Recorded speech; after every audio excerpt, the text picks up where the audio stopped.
Ibuchi nekele ma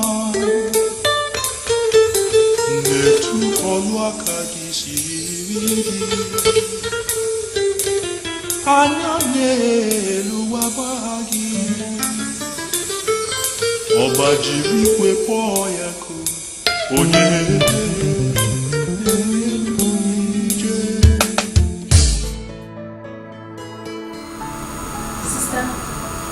Your body now, my dear. Very good. Okay, getting better. What is it? You've not gone to bed. No, Mama. I'm waiting up for my husband. He called that he's on his way. This is your husband, sir. It seems he values his job more than you. See, it's almost 11 p.m. and he has not returned. He couldn't even take 1 week off to be with his wife he claims he loves so much, especially considering your state of health as of now. I thought I've explained to you the nature of this job. See, my husband loves you. He's coming late and not being able to sit by me does not mean it's not a sign of lack of love. Do you want him to sit by me all day with us? And can't. Is he the first man to be transferred? Oh, I now see why he abandoned you at the hospital. You are too naive to stand up to him. Mama, that is enough. Sister Bisi needs plenty of rest. And not ways that we turn her so apart. Okay. I rest my case. So what is that? Brother. What is that with? Brother. Welcome. Thank you. Mama. Good evening, Mama. Good evening. Welcome. Thank you very much, Mama. Oh, hello. How are you? I miss you so much. Wow. It's good to have you back. Thank you. So how was your journey, Richard? It was something else today. The whole road was blocked. As a matter of fact, it took the grace of God and men of the road safety corps to clear the road after we head up for about 2 hours, complete 2 hours. But thank God I'm back home. It's weekend. It's usually like that weekends. Wow. Mommy, yes, where's Helen? She's in the kitchen. Mommy, please go and tell Helen that her husband is back and on the way. That she should serve his food quickly. Alright.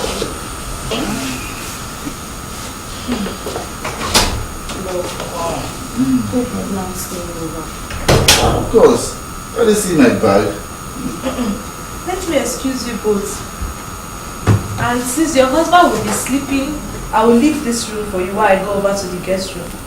But before I retire to bed, I will come back to check on you. So you should make yourself comfortable, okay? Thank you, Mama. Thank you. Good night. Sleep well. Very nice person. So,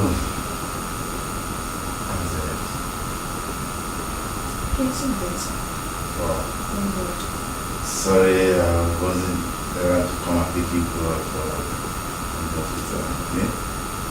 I'm sorry, and our chairman held us for 1 hour, and the hold up made it all the worse.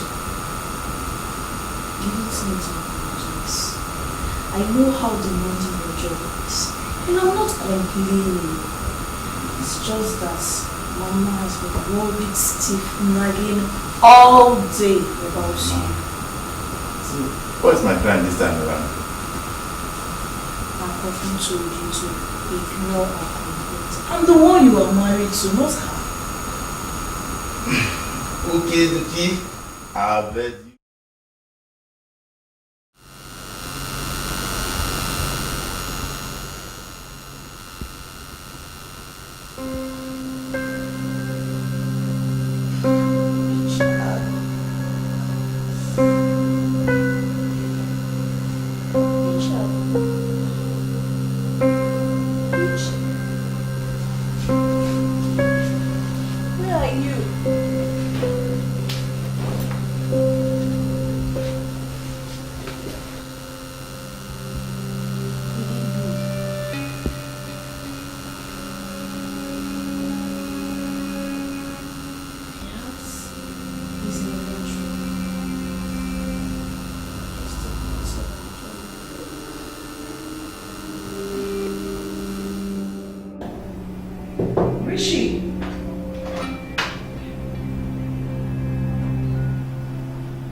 If she hears this might kill her.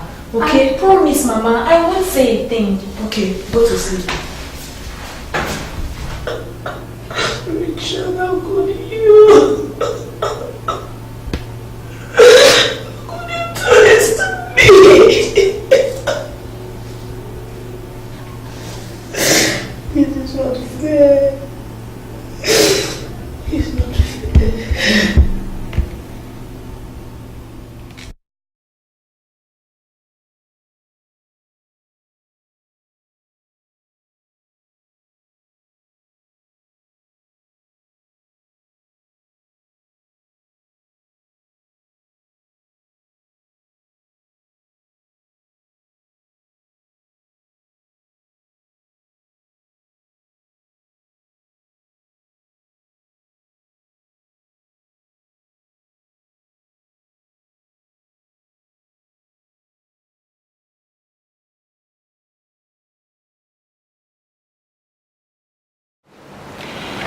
Marriage, they say, is for better for worse. But what do you do when the storm come rushing in? On today's segment of Decisions, organized by the Christ Life International Family Foundation, we are going to discuss the treacherous help.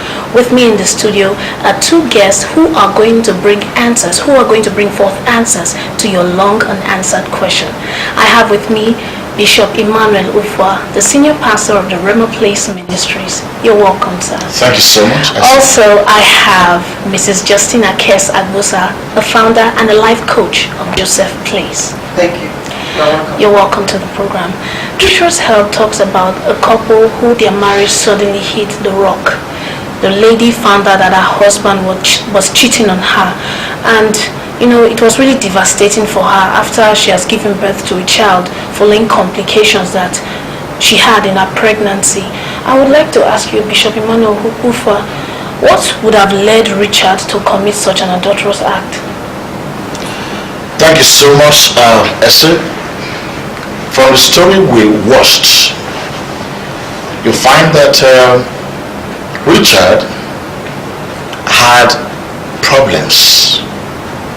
Now, in the first place, there is no defense for adultery.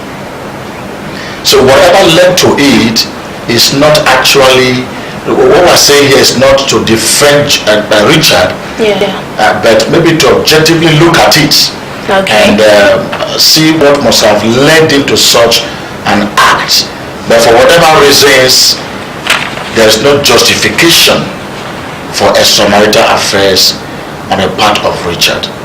But asking your question as per what must have led to it, there are so many factors that lead to extramarital affairs. Being Christians or being not a Christian, whatever. One could be loneliness in the life of the man. You know, you could have a crowd around you and yet you are lonely. So being lonely is not actually when you have somebody with you. The person could be there and yet you feel very lonely. And number two factor could be sometimes in the home, the woman does not actually give the man enough attention. So when the man receives more and better attention outside, he tends to give out his body to someone else who really cares, in quotes. You know, and then maybe sometimes too, like we noticed in the storyline, the wife of Richard had some complications while she was pregnant and then during delivery. So it's possible that Richard had a long absence of an affair with a wife, so he was tempted. But again, lastly, I must say that sometimes indiscipline leads to it. Indiscipline. Talking about indiscipline, what do you mean by indiscipline? A man that is not able to control his appetite for sex can go for some affairs, and that's indiscipline. Emotional indiscipline. For someone out there now, they will say, oh, he said the man was not getting enough attention, and for that person who think they have the attributes of men and women, they will just say, women are the one who needs attention, not men. So what do you have to say to such a person? That is where we miss it. We are all human beings. Blood flows in our veins. All of us need attention, man and women alike. What are those things that could make a man lonely in the marriage, especially when the wife is around but he still feels lonely? What are those things that happen? The wife is around and yet the man feels lonely. Number one, not doing well. When there's no love. You could get married to somebody and before you know, love fizzles out. And then no affection. And when there is no affection in the home, you can't be lonely. But when there is affection, I mean, you are occupied. So that's one of the reasons a man could be lonely even when his wife is with him. And number two, when his heart is drawn away from the marriage, he now starts getting affiliations with some kind of friends that should not be.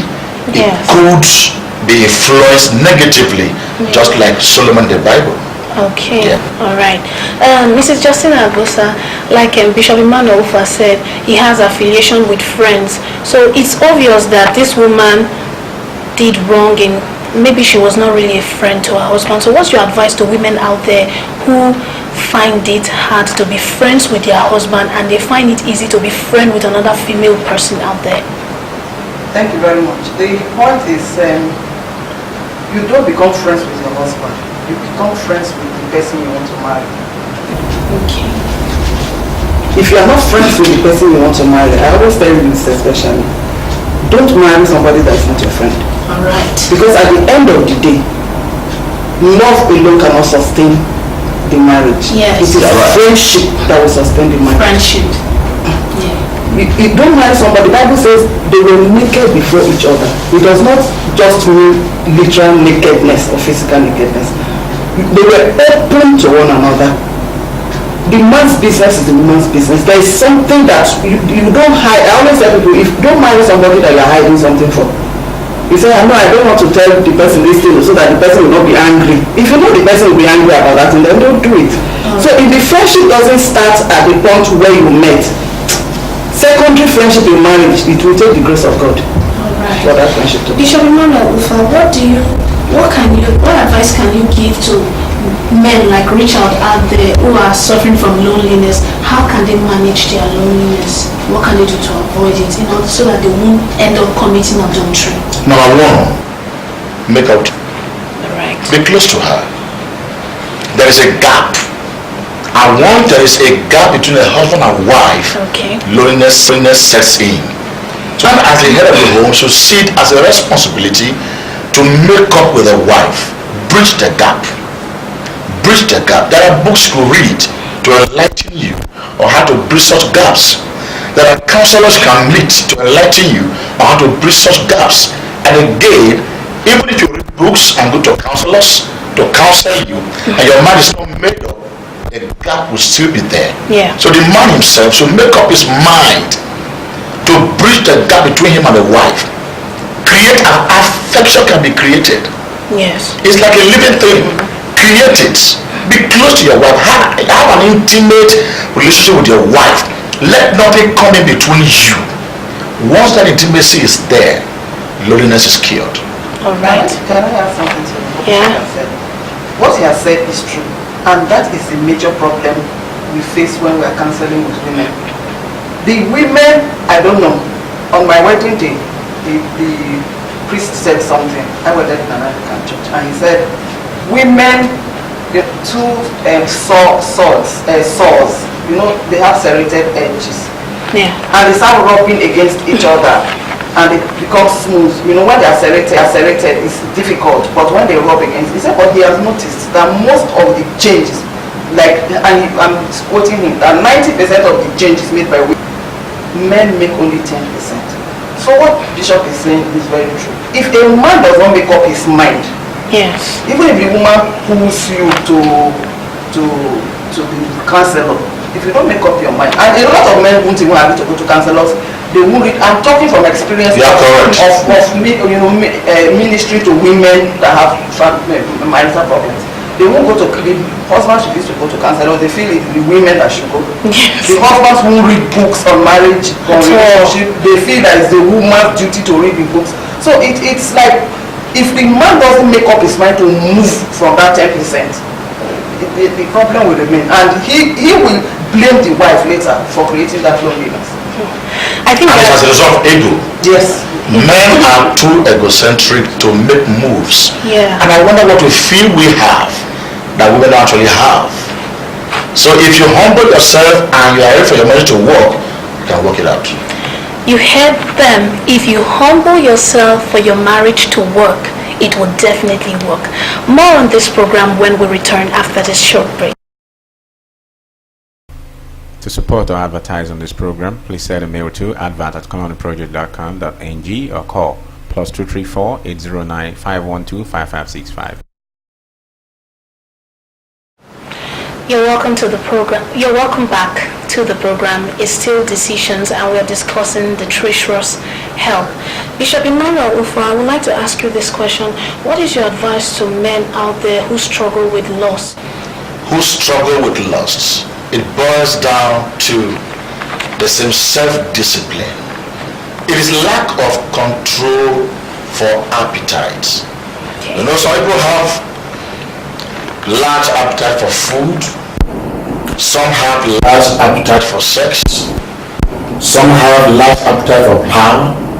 Some have for fame, and so on and so forth. So when a man is not able to bring himself, his flesh under subjection, lust will overwhelm him.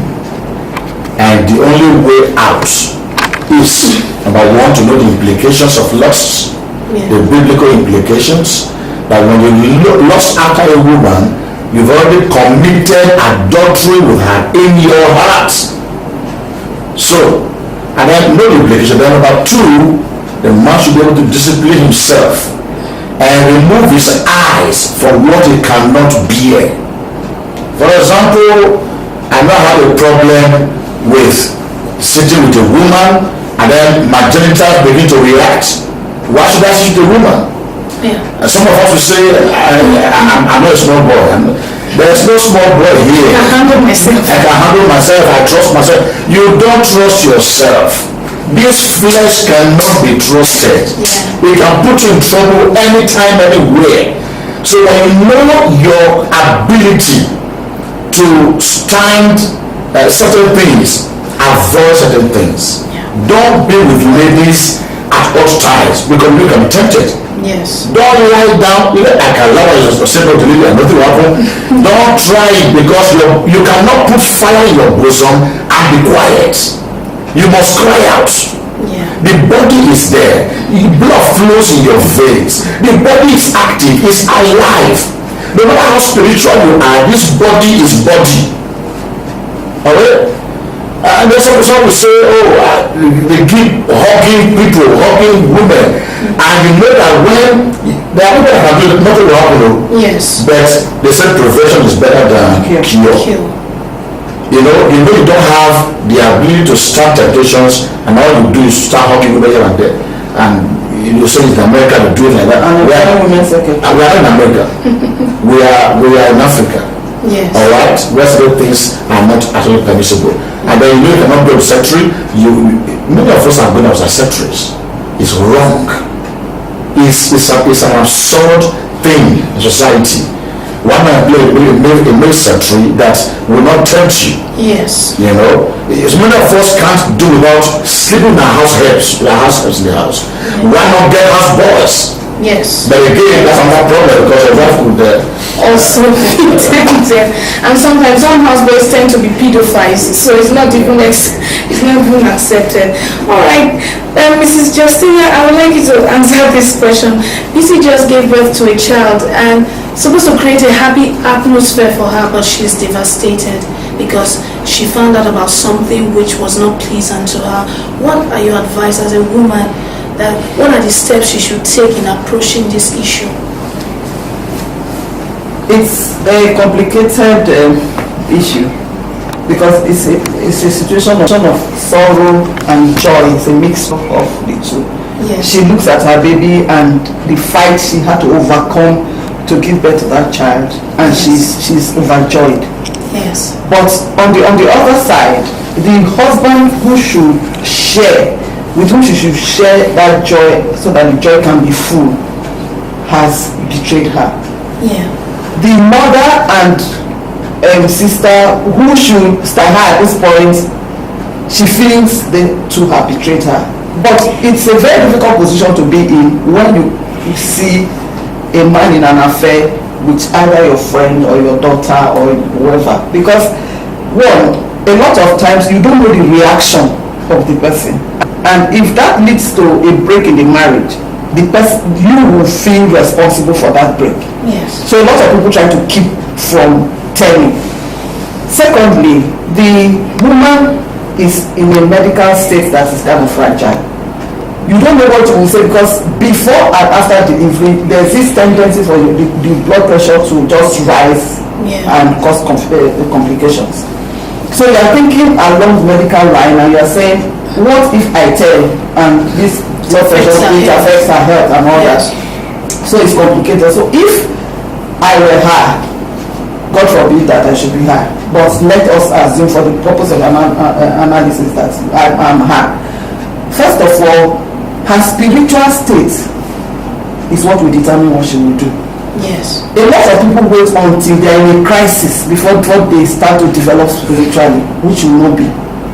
We must have that kind of relationship with Jesus. Like I tell people, he's my shock absorber. That Jesus can help you absorb the shock. Yes. Your relationship with Jesus can help you absorb that shock. When you can absorb the shock, because it must hit you. Yes.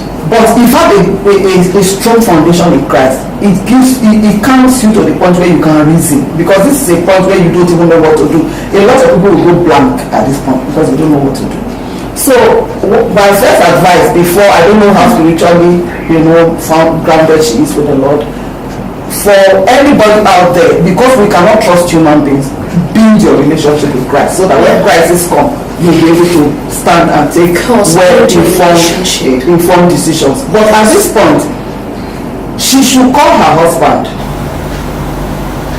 Because if she calls her mother, you see, this marriage relationship, it is me and my husband before family. No matter how close you are to your mother or your father, my husband and I have come out of that family to start another one. Yes. We can't afford to expose everything, but let us be that as it may. This one has been exposed, but we should try to solve it.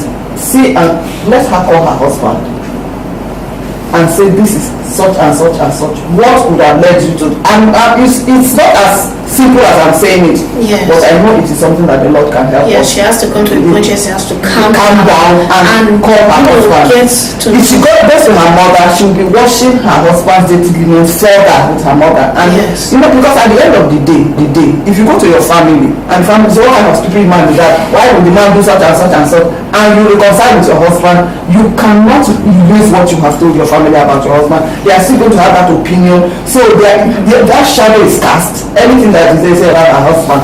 But if you manage it with your husband, you know, the family will look at it and say, I beg, leave them too. When the two start, just leave them too. Do you understand? So we must take our marriages seriously. We are set for better, for worse. We should have the ability to serve. Yes. And then if the husband responds, because it will also depend on the response of the husband. If the husband says, so what? The husbands, I would say like that. You think that all that while you were pregnant and you were suffering, am I good? Some husbands can be that stupid to respond like that. But if the husband says, please, I was tempted, you know, the way the things were, you know, I couldn't control or something, then they can make up and it's quite a difficult situation, but it is something she should handle with her husband and not with her mother and her sister. Okay. Except if the husband denies. Okay. If the husband denies, then you can call in your mother and your sister as witnesses. Then it now becomes an extended family affair that should be settled. Okay, Bishop, one last word for the lady. One last word of advice for her. For the lady? Yes. I agree with my sister so absolutely. It's between she and the husband. She overheard the conversation. And if they refuse to let her know what happened, Father, I agree with my mother, Mama, I overheard you talking about the matter. Don't worry, I will handle it with my husband. Okay. Go to the husband and talk with him. Darling, why did you do this? Let them sort it out. For me, I believe no matter how difficult it is, there is no problem without solution. Especially when God, Jesus, is in the family. Alright, there is no problem with that situation, especially when God is. That brings me back to a great word by a great motivational speaker. His name is Corey Ten Boom. He said, never be afraid to trust an unknown future to a known God. There is always a solution. Just keep your hopes on God and there will always be a change. This is where we end today and more on your way next week. Have a nice time.